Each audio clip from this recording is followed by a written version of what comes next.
오늘 설교의 제목 그리고 우리가 생각해 봐야 되는 질문이 무엇이냐면 네 죄를 용서받았다 하는 말과 그리고 일어나 내 상을 가지고 걸어가라는 그 말, 어떤 게 더 쉬울까 그겁니다. 여러분, 죄 사함 받았습니다 하는 그 말과 여러분 누워있는 사람에게 지금 그 침상을 가지고 일어나 가십시오 하는 말 중에 어떤 게 더 쉬워 보이십니까? 제가 손들다고를 하지 않겠습니다. 그냥 첫 번째 이러면은 눈 깜빡깜빡 해주시고, 두 번째 하면 제가 이렇게 대충 보겠습니다. 첫 번째가 좀 쉬운 것 같다. 죄 사함이 좀 쉬운 것 같다. 두 번째 그 침상을 가지고 가라 하는 그것이 더 쉬운 것 같다.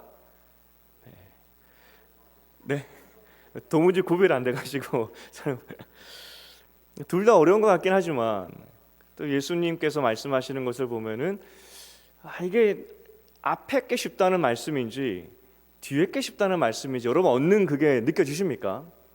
예수님은 둘 중에 어떤 게 더 쉽다라는 것으로 말씀하신 것인지 그게 탁 처음에 읽자마자 와 닿으셨습니까? 사실 이게 약간 헷갈릴 수도 있는 그런 말씀입니다. 어쨌든 이 둘 중에 정말 어떤 게 쉬운지 그리고 예수님께서 왜 이렇게 말씀하셨는지를 오늘 살펴보는 것이 오늘 말씀의 주제입니다. 제가 어렸을 때 초등학교를 다 다녀보셨겠지만 지금 생각해 보면은 아주 가끔 가다가 공놀이를 할 때 공이 이렇게 유리창을 깨는 그런 일들이 있었습니다. 초등학생들이 뭔 힘이 있겠나 싶지만 간혹 그런 일이 있었던 것 같습니다. 그러면 엄청 혼났어요, 선생님께. 다시 생각해 보면 아이들이 공놀이 하다가 깰 수도 있는데 그렇게 혼내야 되는 거였나 싶은데 그렇게 혼났던 기억이 납니다. 어쨌든 재물 파손이니까 그렇겠죠. 그리고 지금 또 생각해 보면은 어렸을 때 집집마다 장독대가 많이 있었던 것 같습니다. 그리고 놀다가 보면 공이 넘어가서 장독대 뚜껑을 깨는 일도 종종 있었습니다. 전 집사님 고개 끄덕이는 거 보니까 많이 깨본 것 같습니다. 근데 정말 다시 한번 생각해 보니까 사실 가끔 가다가 공놀이를 하다가 큰 장독대를 깨서 간장 장독대를 깨는 그런 일도 있었던 것으로 기억이 납니다. 저는 아니고요. 근데 정말 사실 간장 장독 같은 경우는 우리 어머니들의 정성이고 자존심 아니겠습니까? 몇 년치인데 이건 엄청난 신뢰였겠구나 싶습니다. 사실 재물 파손인데 그 어렸을 때 어떤 실수로 일어났던 재물 파손 정도가 아니라 오늘 이 네 명은 한 집의 멀쩡한 지붕을 다 뜯어내 버리게 됩니다. 엄청난 재물 파손이죠. 누가 책임져야 되느냐 하는 것도 있고요. 도대체 무슨 정신으로 다 큰 어른들이 지붕을 뜯어냈느냐 하는 그런 생각도 들기도 합니다. 먼저 누구 집이었을까요? 이 집이 누구 집이었을까? 학자들은 정황상 아마도 베드로 집이 아니었을까? 베드로는 이 벼락을 맞은 겁니다. 갑자기 사람들이 쫓아와서 지붕 뜯어냈으니까. 그 당시는 그 지붕이 우리나라처럼 그렇게 견고하진 않습니다. 거기는 가뭄이 많은 지역이기 때문에 비가 많지 않기 때문에 지붕이 우리처럼 튼튼하진 않습니다. 그래서 뜯어내기는 쉽지만 그래도 이 나뭇가지와 흙으로 대충 올린 것이긴 하지만 뜯어낼 때 얼마나 많은 먼지가 나겠습니까? 집이 넓은 것도 아닌데 우리 교회 지붕을 뜯어낸다라고 생각해 봐도 얼마나 천장에서 많은 먼지가 떨어질 것이며 여기 안에 있는 사람들은 아마 다 밖으로 나가야 될 정도로 그런 상황이 벌어질 수 있다는 겁니다. 무슨 민폐인지 도대체 무슨 생각으로 이 사람들은 남의 지붕을 뜯었는지 어쨌든 상황은 우리는 다 알고 있습니다. 네 명이 이 친구인지 모르겠지만 어떤 관계인지 모르겠지만 이 사람을 짊어매고 와가지고 이제 병 고쳐 달라는 겁니다. 왜냐하면 집 안에 들어갈 수가 없었기 때문입니다. 지금처럼 큰 집도 아니고 조그만한 집이었는데 그 조그만한 집 그 문 온 마당에 사람들이 빼곡하게 있었기 때문에 한 사람 비집고 들어가기도 힘든데 어떻게 그 들것에 실려 있는 사람이 그 안으로 들어갈 수가 있겠습니까? 그래서 어쩔 수 없이 지붕을 뜯고 들어갔다는 것이 오늘 본문의 배경입니다. 하지만 너무나 이기적으로 보이지 않습니까? 줄도 서야 될 것 같고 베데스다 38년 된 그 병자를 보면은 38년 동안 자기 순서를 기다린 겁니다. 먼저 물이 동하였을 때 그곳에 먼저 들어가는 사람이 병을 낫는데, 어쨌든 그렇게 순서를 지키는 것이 당연한 것인데 이 사람은 순서도 어기고 지붕으로 새치기해서 들어갔다는 겁니다. 반칙이죠. 예수님은 그 사람을 칭찬하시면서 믿음을 보시면서 죄 사함을 선언해 주십니다. 죄 사함을. 아마 그 지붕을 뜯어내는 시간이 꽤 걸렸을 겁니다. 그냥 이게 뚜껑 따듯이 따지는 것이 아니고, 아무리 얼기설기 만들었던 지붕이라 하더라도 이 큰 침상 같은 것이 들것이 내려가야 되기 때문에 다 뜯어냈어야 되겠죠. 시간이 많이 걸렸을 겁니다. 그리고 침상을 내릴 때에도 이게 장성한 사람이 그 침상에 실려 있기 때문에 무게 중심이 잘못돼도 위험하지 않겠습니까? 아마 낑낑거리면서 4명이서 그 사람을 내렸을 것입니다. 시간이 많이 걸렸을 겁니다. 그 좁은 집에 사람들이 낑낑거리면서 지붕을 뜯어내고 하는 동안에 아마 사람들이 소리쳤을 겁니다. 뭐 하냐고. 아마 예수님도 집 안에 있다가 아마 나가셨을 겁니다. 왜냐하면 먼지가 너무 많으니까. 조그만한 집에 지붕이 뜯겨나가면서 그 먼지가 다 내려오는데 어떻게 안에 있을 수가 있겠습니까? 아마 예수님도 집 밖으로 나올 수밖에 없었을 것입니다. 한참 걸렸습니다. 그리고 사람들이 예수님이 과연 어떻게 반응하실까, 어떻게 저 사람들에게 말씀하실까 굉장히 기다렸을 것입니다. 어떤 면에서 질서를 파괴했고 남의 재산을 파괴했고, 그리고 지금 시간을 걸려서 그렇게 내려오는 그 상황을 보면서 예수님은 첫마디로 뭐라고 말씀하실까 굉장히 기다렸을 것입니다. 그런데 여기서 그 예수님의 첫마디를 기다리는 사람이 군중들뿐만 아니라 노려보고 있는 사람들이 있었는데 서기관들입니다. 그 사람들은 지금 예수님의 소문을 듣고 저 사람이 어떻게 무슨 일을 하는지 쫓아다니고 있는데 기이한 일이 벌어졌습니다. 사람들이 와가지고 지붕을 뜯어내고 병자를 내려내고 있는데, 야, 이거 저 예수가 어떻게 반응할까 굉장히 궁금했을 것입니다. 더군다나 그런 상황 가운데 만약에 예수님께서 그렇게 정성 들여서 그 사람을 지붕에서 내렸는데 만약에 고치지 못한다거나 혹은 그 사람들의 어떤 그 요구를 충족시키지 못한다면 그 예수님의 입지도 굉장히 위험한 상황 아니겠습니까? 아, 이거 참 재미있는 상황이다, 옳았구나, 기다려보자, 뭐 이런 마음일 수도 있겠습니다. 무슨 말 하는지 보자. 그런데 갑자기 예수님께서 그들을 보시면서 죄 사함을 선언하십니다. 아니, 지금 이 4명은 죄 사함 때문에 온 게 아닙니다. 병 고치려고 온 겁니다. 아니, 병을 고쳐달라고 그래서 지붕 뜯어 내려갔는데 예수님께서 첫 마디가 뭐냐면 네 죄 사함 받았다, 이거 이야기하는 겁니다. 사실 이 황당하죠. 지붕 뚫고 내려간 사람도 황당하고요, 지켜보는 사람들도 황당했습니다. 아니, 지금까지 병 잘 고쳐주다가 갑자기 웬 죄사함? 그러니까 지금 당황스럽다는 것이죠. 서기관들 입장에서는. 그런데 더 당황스럽습니다. 저거는 신성모독인데, 하나님이 하시는 일인데. 지금까지 서기관들이 그래도 참았던 이유가 무엇이냐면 병 고침이었기 때문에, 그래도 그것은 어떤 귀신의 힘으로 될 수도 있는 것이고 우연이 될 수도 있는 것이고 혹은 선지자적인 권세로 고칠 수도 있었기 때문에 기다렸던 겁니다. 저 사람이 진짜 누군지 보려고. 하지만 예수께서 하나님이 하실 수 있는 죄 용서를 말하는 순간 저 사람 이상하구나 확신에 차게 되었다는 겁니다. 다시 한번 처음 질문으로 가서 죄 사함을 받았다 하는 것과 침상을 들고 가라는 것과 어떤 것이 더 쉽겠습니까? 먼저 죄 사함을 받았다 하는 말이 정말로 신성모독일까요? 사실 이것은 서기관들 입장에서 신성모독이라 말하는 것은 조금 잘못됐습니다.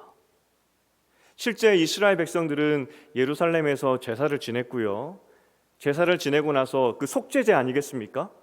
그러면 양이나 짐승이 내 죄를 대신해서 죽게 되는데 그때 제사장이 뭘 선포하냐면 네 죄가 용서받았다, 그걸 선포합니다. 그러니까 이 죄 사함의 선언은 하나님이 물론 하시는 것이고 하나님의 권위를 받았던 제사장들이 제사 후에 선언하는 것인데, 그러니까 실제 이 땅에 사는 사람들 중에서 하나님의 권위를 받아서 그렇게 말하는 사람들이 있었다는 겁니다. 그러니까 전혀 사람이 할 수 없는 말은 아니라는 겁니다. 제사장은 이 말을 할 수 있는 사람들이라는 겁니다. 근데 문제는 예수님은 레위 지파가 아닙니다. 제사장이 아니죠. 그러니까 예수님이 이 말 하면 안 됩니다.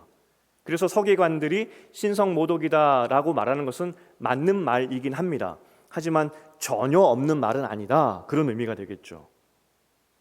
그렇다면 그 다음 질문, 내 상을 가지고 걸어가라, 이 말은 쉬울까요? 사실 이 내 상을 가지고 걸어가라 이 말은 우리가 덕담을 하듯이 우리가 기도 제목을 받았을 때 집사님, 장로님, 편찮으신 분들 병 낫기를 원합니다, 그 정도 축복은 아니죠. 정말 일어나라, 그 명령입니다. 근데 만약에 내가 일어나라 그렇게 이야기를 했는데 내가 기도하겠습니다 그 정도가 아니라 병 낫기를 선언합니다, 당신 일어나십시오, 예수의 이름으로 명하는 일어나십시오 라고 했는데 안 일어났습니다. 그럼 어떻게 되겠습니까? 그렇게 선언한 사람은 거짓말쟁이죠. 능력이 없는 사람입니다. 예수님께서 지금 일어나라라고 말씀하셨는데 만약에 이 사람이 안 일어났다면 어떻게 되겠습니까? 예수는 가짜입니다. 지금까지 아무리 많은 기적을 보여주었어도 일어나라고 지금 명령을 했는데 일어나지 않는다면 어쨌든 앞에 것도 물론 기적이 있었지만 예수는 진짜 선지자가 아니라는 겁니다. 왜냐하면 이번에 실패했었기 때문에. 사실 이 질문은 명확합니다. 우리가 헷갈릴 필요도 없습니다. 죄 사함을 받으라, 이것은 실제 예루살렘 이스라엘 백성들이 많이 들었던 이야기고 언제든지 들을 수 있는 그런 이야기입니다. 더군다나 죄 사함을 받으라 이렇게 이야기했을 때 죄 사함을 받았는지 안 받았는지는 모릅니다. 눈에 안 보이니까. 하지만 이 침상을 가지고 걸어가라 이 말은 명확한 결과가 있는 겁니다. 만약에 침상을 가지고 걸어가지 않는다면 예수는 거짓말쟁이가 되는 것이고 일어나 간다면 예수는 진짜가 되는 것이기 때문에. 그래서 사실 우리는 이 질문을 받았을 때 복잡하게 생각할 것이 없습니다. 침상을 가지고 걸어가라 이 말이 더 어렵다는 겁니다. 그리고 실제로 이 사람은 침상을 가지고 걸어가죠. 예수의 선지자적인 선언이 정말 역사를 했고 그 사람의 병을 고쳤다는 겁니다. 예수님께서 이렇게 질문했던 이유가 무엇이냐? 어떤 다른 숨은 의도를 가진 것이 아닙니다. 죄 사함 받으라 이거 헷갈리게 만들고 여러 가지 헷갈리고 그런 의미가 아니라 내가 기적을 보일 테니까, 내가 정말 너희 눈앞에서 사람이 일어나는 것을 보일 테니까 내가 누구인지를 한번 생각해 보라고, 그 메시지로 이 질문을 그들에게 던지셨다는 것입니다. 신명기 8장 22절에 보면은 선지자인지 아닌지 구별법을 하나님께서 명확히 주셨습니다. 그가 어떤 예언을 했을 때 그 예언이 성취가 되면 선지자고 성취가 안 되면 선지자가 아니라는 겁니다. 예수님께서는 명확하게 그들의 눈에 기적을 보이시면서 내가 선지자다, 그것을 알려주시게 되는 것입니다. 지금 신성모독을 논할 것이 아니라 예수 자신이 한 말의 그 성취를 보여주시면서 내가 어떠한 사람인지를 한번 고민해 보라는 것을 지금 던져주고 있다는 것이죠. 이야기하고 있다는 것이죠. 그래서 지금 이 결과가 어떻게 되냐면 그 다른 사람들이, 서기관을 빼고 다른 사람들은 예수의 그 침상을 가지고 걸어가라는 그 말이 훨씬 더 어려운데 그 말이 성취되는 것을 보면서 기뻐 뛰며 하나님께 영광 돌렸다라고 하면서 이야기가 끝납니다. 이게 실제 정상적인 반응이라는 겁니다. 하나님의 선지자가 이 땅에 오셔서 하나님의 기적을 보여주셨는데, 그러니 사람들이 하나님께 영광 돌리며 찬양 드릴 수밖에 없다는 것이겠죠. 이게 실제적인 이 기적 사건의 정상적인 모습이라는 겁니다. 반응. 근데 문제는 서기관들입니다. 참 재밌는 것은 여러분 캐치하셨는지 모르겠지만 이 서기관들이 저거 신성모독인데 했던 말은 입 밖으로 낸 말이 아니라 마음속으로 했던 말입니다. 마음속으로 저거 신성모독인데 그렇게 생각했다는 것이죠. 그리고 예수께서 그들의 속마음을 꿰뚫어 보시고 그들이 무슨 생각을 하는지도 맞추셨다는 겁니다. 그 우리 드라마 궁예 아시지 않습니까? 관심법 쓰는 이 마구니가 들었구나 하는 그 사람처럼. 그러니까 예수님께서 그들의 마음을 꿰뚫어 보시면서 어떻게 사람이 그 사람의 마음을 꿰뚫어 볼 수가 있겠습니까? 예수께서 서기관들의 생각을 읽으시면서 너 그 생각했지 않느냐? 그런데 잘 생각해 보라고. 죄의 사함을 받았다 하는 그 선언은 우리가 거짓말로 할 수 있는 것이고 누구나 할 수 있는 말이지만 침상을 가지고 가라는 그 말은 하나님의 선지자 외에는 하지 못하지 않느냐고 생각해 보라고. 사실 그래서 오늘 이 본문은 일반 백성들은 한 가지 기적밖에 보지 못한 겁니다. 와, 침상에서 일어나서 저 병자가 살아났구나.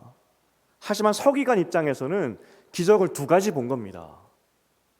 하나님의 선지자 같은 사람이 내 생각까지 읽어버리고, 그리고 내 눈앞에서 자신이 선지자라고 그 기적을 통해서 보여주었구나.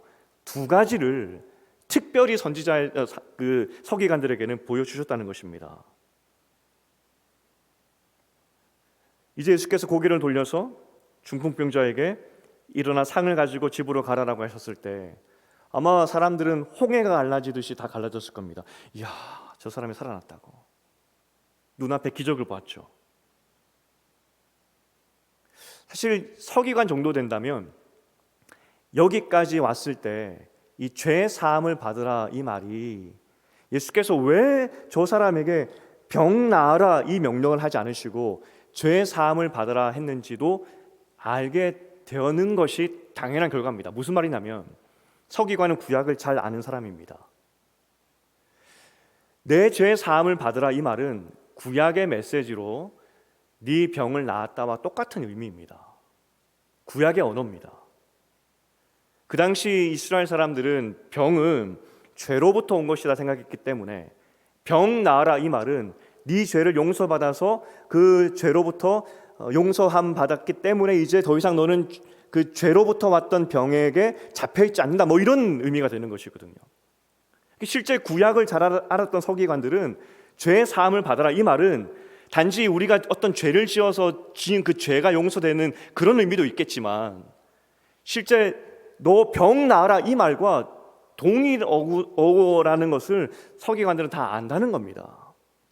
지금 예수께서 선지자적인 어떤 그 능력을 보여주시면서 죄 사함을 선포하시면서 구약에 약속하셨던 그 죄 사함, 그리고 우리를 묶어 있던 것들로부터 자유케 되는 그 하나님의 그 자유함 선언들을 다시 서기관들에게 보여주시는 겁니다.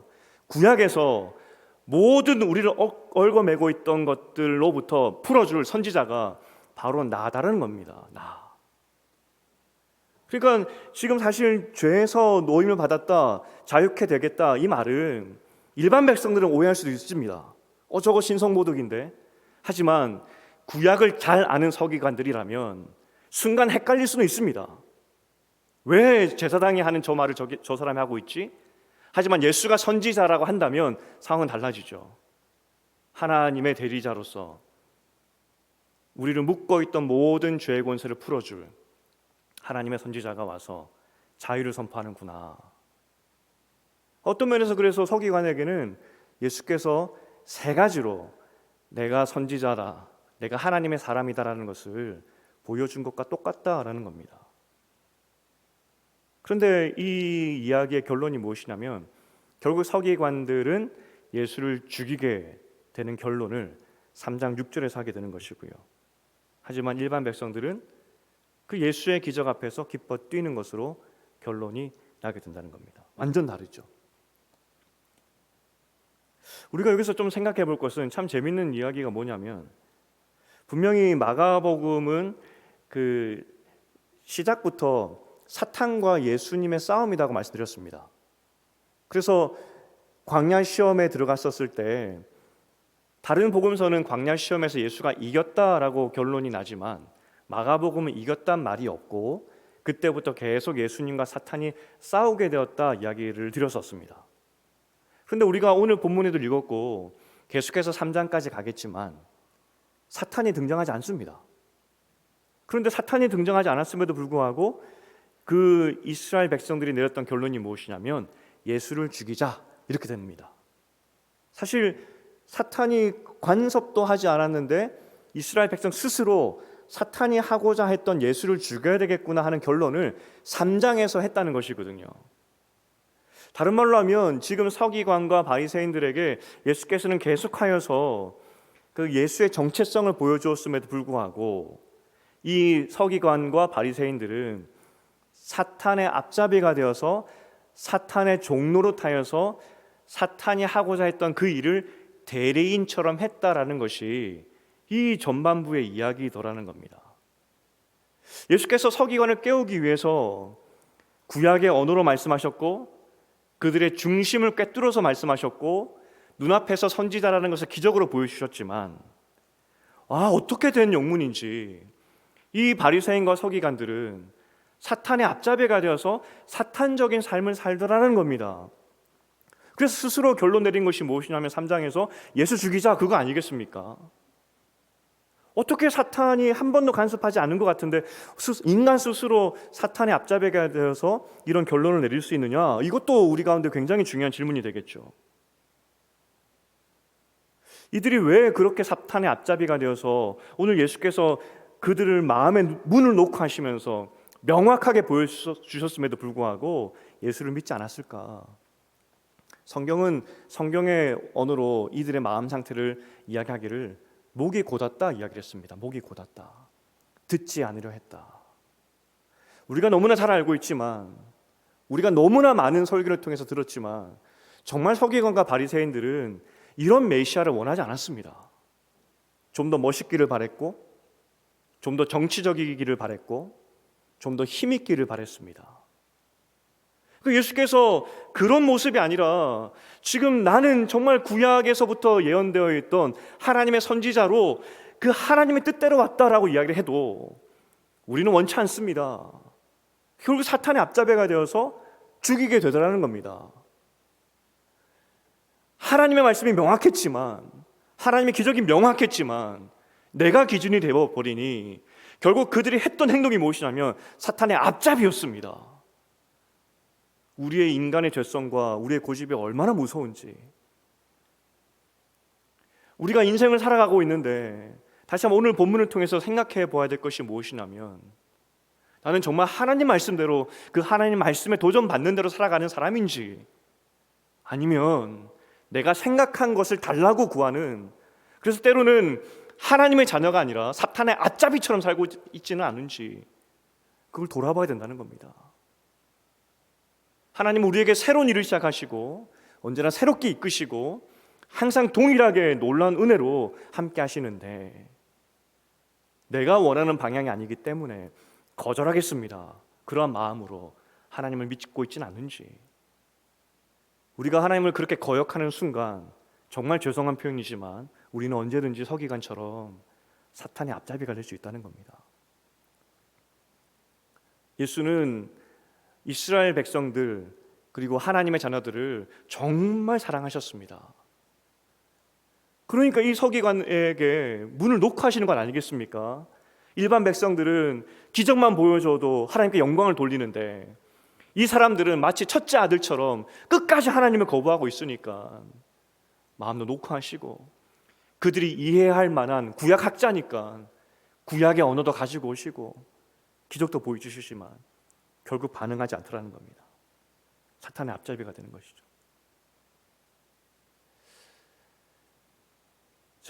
우리가 신앙생활을 하는 동안에도 정말 사탄의 앞잡이가 될 수 있겠다는 생각을 많이 하게 되는 경우가 공부하면서도 참 많이 느끼게 됩니다.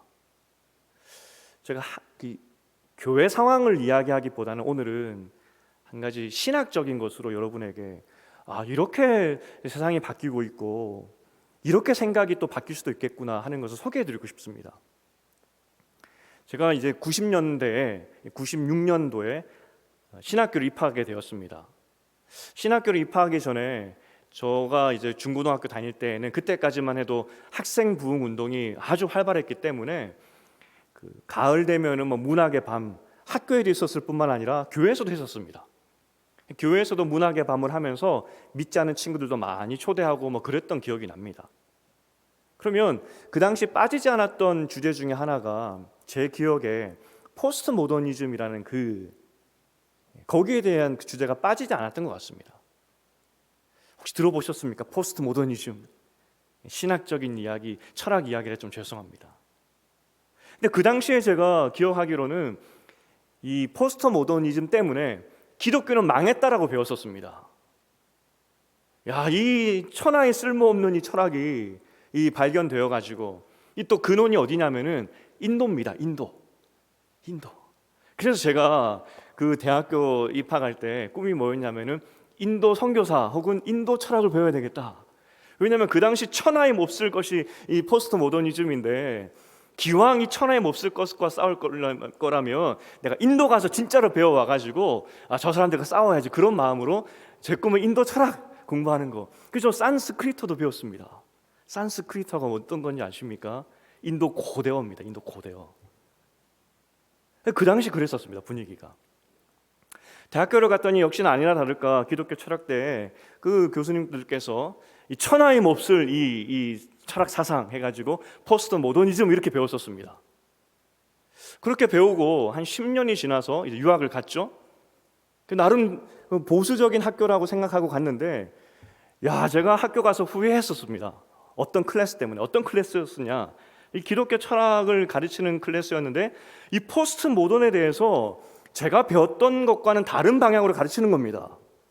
저는 분명히 어렸을 때부터 천하에 몹쓸 포스트 모더니즘이라고 배웠는데 갔더니 제가 영어를 못해서 처음에는 그런가 싶었는데, 이게 포장이 되었다는 말은 좀 그렇긴 하지만 충분히 이 안에서 복음을 발견하고 이 사상으로 충분히 세상과 싸울 수 있을 뿐만 아니라 이것도 하나의 어떤 사상의 흐름으로서 우리가 배워야 하고 발전시켜야 하는 것으로 가르치는 겁니다.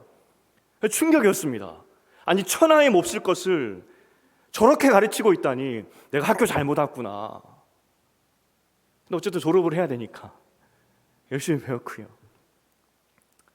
그리고 나서 그 어간에 10년이 지났으니까 그 어간에 이제 후배 한 명을 만났습니다.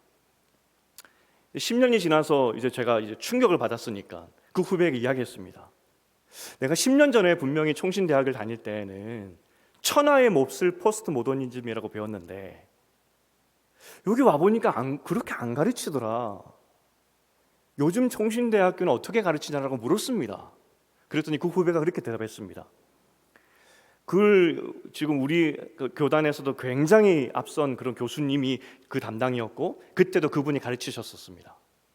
근데 그분이 한 몇 년 전에 안식년을 맞이하여서 그 캐나다 쪽으로 이제 안식년으로 연구 교수로 가셨는데, 그분이 연구 교수로 1년 있다가 한국에 돌아오셔서 말씀하시기를, 내가 이전에는 천하에 몹쓸 철학으로 포스트 모더니즘을 가르쳤는데 내 생각이 짧았더라. 아니더라. 조금 더 1년 동안 내가 공부를 해보니까 이것을 통하여서 분명히 하나님의 그 복음을 전할 수 있는 길이 보였고, 하나님께서 시작은 우리가 생각했을 때 인도에서 왔고 이것이 사람의 마음을 흔드는 것을 분명히 보였긴 하지만 지난 수년 동안 연구하고 우리가 또 연구한 것을 통해서 본 결과가 무엇이냐면 분명히 이것으로도 하나님의 복음을 전할 수 있다는 것을 나는 보고 왔다고. 그래서 그 몇 년 전에 그 교수님이 생각을 바꾸셨대요. 그러면서 어떤 안도감이 들었느냐, 내가 이상한 거 배운 건 아니구나 싶었습니다. 제가 여러분에게 뭘 나누고 싶으냐면, 사실 우리가 지금까지 배웠던 것에 갇혀 있는 경우가 굉장히 많습니다. 신학도 마찬가지입니다. 제가 제자반 때마다 이야기하는 예 중에 하나가 있는데 그게 뭐냐면, 미국에 굉장히 유명한 교단이 하나 있습니다. 교단 학교가 하나 있고요. 그 옆에 그 교단을 대표하는 굉장히 큰 교회가 있습니다. 근데 그 교회에서 담임 목사님을 뽑을 때 특징이 하나 있습니다. 어떤 분을 뽑느냐? 마침 담임을 뽑을 그 해가 오지 않습니까? 그러면은 졸업생 중에 가장 똑똑했던 목사를 뽑는 전통이 그 교회에 있습니다. 교단을 대표하는 그 교회에서 가장 크고 교단을 대표하는 그 교회에서 담임 목사를 뽑는데, 일단 우리 상식은 가장 경험이 많고 또 그 교회를 이끌 만한 사람을 뽑을 것이라 생각을 하지만, 그 교단의 교회는 가장 젊고 이제 막 졸업한 MDV를 졸업한 그 목사님을 뽑는다는 겁니다.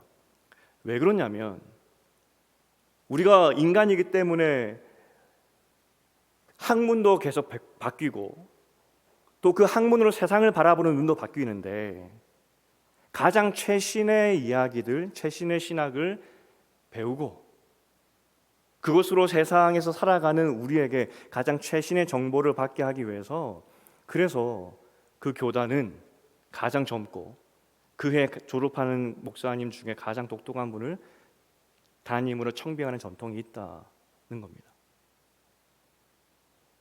신학도 인간이 하는 것이기 때문에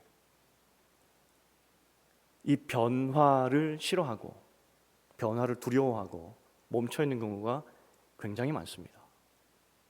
그런데 그렇게 되는 순간 우리는 안타깝게도 자칫 사탄적이 될 수도 있는 겁니다. 하나님은 돌들을 들어서라도 하나님 일을 하실 수 있는 분입니다. 하나님은 우리가 천하의 몹쓸 신학 포스트 모던이라 할지라도 그것을 통하여서 하나님은 하나님의 일로 쓰실 수 있다는 겁니다. 처음에는 그것을 믿지 못했습니다, 신학자들도. 하지만 시간이 가면서 하나님은 왜 이 시대에 이런 천하의 몹쓸 신학을 우리에게 주셨습니까? 이 도전을 주셨습니까? 기도하며 연구하기 시작했을 때 하나님께서 그것을 통하여서 새로운 일을 하시는 것을 보게 되면서, 야, 이것을 통하여서도 우리는 충분히 복음을 전할 수 있구나. 이게 지금 신학자들의 생각입니다. 만약 20, 30년 전에 이것을 누군가 이야기했다면, 여러분, 포스트 모던이다 할지라도 결국 학문의 주인은 하나님이시기 때문에 천하의 몹쓸 학문이 아니라 하나님께서 이것을 사용하실 것입니다라고 제가 20, 30년 전에 그렇게 이야기를 했다면 저는 쫓겨났을 겁니다. 하지만 지금은 그렇지 않죠. 오히려 천하의 몹쓸 것입니다라고 하는 순간, 야, 저 사람은 갇혀있구나라는 비난을 받는다는 겁니다. 사람의 생각이 이렇게 무섭습니다. 서기관과 바리새인들이 결국 사탄의 앞잡이가 되었던 것은 그들이 가지고 있던 전통을 벗어나지 못했기 때문입니다. 여러분, 제가 이렇게 말씀드리는 것은 새로운 전통을 만들어 갑시다, 이런 부담감을 드리려고 하는 것이 절대 아닙니다. 여러분, 새로운 길을 가니까 이전의 것을 다 버리십시오, 그 말을 하려고 이 메시지를 전하는 것이 절대 아닙니다. 인간은 원래부터 변화하는 걸 싫어합니다. 그러니 여러분, 그럼에도 불구하고 변화하십시오, 그 말을 하려고 이렇게 지금 이 메시지를 전하는 것이 절대 아닙니다. 왜 바리새인과 서기관들이 망할 수밖에 없었는지, 인간의 죄성은 내가 가지고 있는 것들을 넘는 것이 얼마나 어려운지를 우리는 오늘 본문을 통해서 알 수 있어야 된다는 겁니다. 하나님은 세상 어떤 것을 통하여서라도 우리를 깨우시며 일하시는 분입니다. 여러분들이 지금 교회 미래를 놓고 어떤 생각을 하시는지는 잘 모르겠습니다. 두려워하는 분도 계실 수 있고, 걱정하는 분도 계실 수도 있고, 야, 이게 될까 하는 분도 계실 수도 있겠습니다. 하지만 저는 아무 걱정이 없습니다. 어떤 것도 두렵지 않습니다. 천하의 몹쓸 제2의 제3의 포스트 모더니즘이 온다 하더라도 저는 두렵지가 않습니다. 왜냐하면 우리 하나님의 나라는 절대로 망하지 않는다는 그 사실은 명확하기 때문입니다. 깨어서 하나님의 지혜를 구하면, 처음에 천하의 몹쓸 포스트 모더니즘인 줄 알았는데, 야, 오히려 이 시대에 맞는 교회를 위한 사상이었구나 하는 것이 눈에 보이게 될 거라는 겁니다. 지금 젊은이들이 많이 떠났고 우리 자녀도 별로 없는 것 같고 교회 미래는 어둡다 할지라도 하나님께서 우리 눈을 열어주실 것입니다. 오늘도 서기관의 마음에 문을 녹하고 계십니다. 깨어나라고, 깨어나라고, 갇혀있지 말라고, 나는 뭐든지 할 수 있는 하나님이라고, 어떤 것이라도 가능한 하나님이라고, 왜 두려워하냐고. 오늘 우리가 상반기 새로운 것을 새 학기를 준비하면서 모였습니다. 하나님께서 우리가 기대한 것 이상으로 은혜를 부어주실 줄 믿습니다. 두려워하는 마음으로 한 학기를 시작하는 것이 아니라 걱정하는 마음으로 한 학기를 시작하는 것이 아니라 우리 하나님은 능치 못하심이 없다고 말씀하셨는데 갇혀있는 우리가 아니라 그 하나님께 모든 것 맡겨드림을 통하여서 새 역사를 써가는 우리 교회와 그리고 우리 가정, 우리 한국교회가 될 수 있도록 도와주시옵소서. 우리가 그렇게 기도하기 시작할 때 우리 하나님이 길을 보여줄 줄 믿습니다. 길은 우리가 찾아가는 것이 아니고요, 하나님께 보여주시옵소서라고 기도할 때 우리 하나님이 보여주신다는 겁니다. 이제 말씀을 맺겠습니다. 하나님의 생각을 우리의 생각으로 제한하면 절대로 안 됩니다. 오늘 서기관이 그랬습니다. 3번이나 말했는데 생각해보라고. 서기관은 말합니다. 예수 메시아는 저런 모양이면 안 됩니다. 결국은 사탄의 앞잡이가 되어서 예수 죽이는 거 아니겠습니까? 우리 하나님은 우리가 생각한 그 모습이 아니라 하나님의 방법으로 역사하심을 기억하시기를 바랍니다. 우리가 할 일은 그 하나님을 기대하면 됩니다. 하나님, 다 맡겨드립니다. 길이 보이지 않지만 그러하기 때문에 하나님께 맡겨드립니다. 우리에게 길이 되어 주시옵소서. 우리에게 빛이 되어 주시옵소서. 이렇게 기도하기 시작할 때 하나님께서 하나님의 광명한 빛으로 우리를 이끌어 가실 줄 믿습니다. 우리 함께 말씀을 기억하시면서 비준비하시니 찬양했으면 좋겠습니다.